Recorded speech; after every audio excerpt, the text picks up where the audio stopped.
Ethan and Noah are identical. They're monochorionic diamniotic twins. Being so premature, they had all the odds stacked up against them. But you look at them today and you couldn't tell they spent so much time in hospital, particularly Ethan. We just love them so much.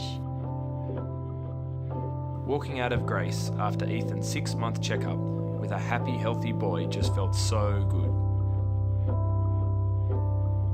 It's funny some of the little things you remember now that we're getting ready to leave, like my office being a couch. Or stealing a moment's rest anywhere you could. The endless cups of coffee or the sound of a microwave. Now we're just waiting for him to recover. Poor Ethan is heavily sedated, unresponsive. He even looks visibly different. The good news is that the surgery has been a success. Ethan's in surgery right now. It's so hard, but looking after Noah is helping take our minds off things. It's a big day. Ethan's just been weighed and he's hit the magic 3 kilo mark. This means he's finally big enough for his next surgery. We're nervous and proud. So we found out Ethan's condition means more surgery to join his esophagus together. They won't know until he's in surgery if this will work. Even then, stretching it could cause a rip or a tear. On top of this, we have to wait until he grows to 3 kilos. He's been on CPAP for about a month now. He has so many tubes and cords attached to him. There's cords monitoring his heart rate, a red light attached to his foot to monitor oxygen. His Repogal tube needs flushing every 15 minutes. In the middle of all of this, he just looks so content. The giraffe bed has been his home for most of his stay. He loves it because it's so warm and it blocks out the hospital noise. The monitors and alarms are constantly going off. I can hear the beeping in my head for hours after. We're getting used to untangling the cords and resetting the alarm. It's reassuring seeing him protected in his own little world. Life has become a series of routines, like washing our hands over and over again, or changing his nappy, or the oxygen cord on his foot. You do it without thinking. There's this huge long tunnel that connects the two hospitals.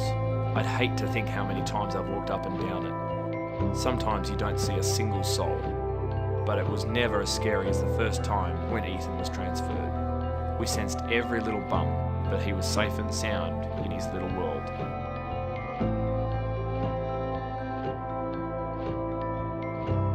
You just want to pick them up and hold them, but they need to sleep so they get stronger. Ethan's in surgery today. He can't swallow, so he needs an operation to put a feeding tube directly into his stomach. He's only 6 days old.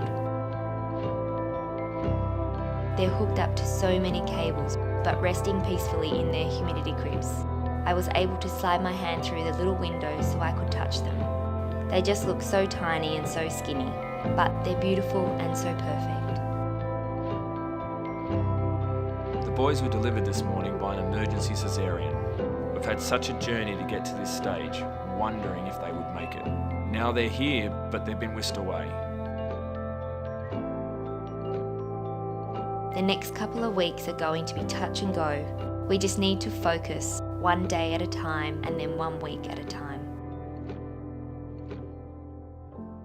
It's been a surreal day. One moment we're sitting in the doctor's office, the next minute she's calling the hospital in front of us and we're driving in.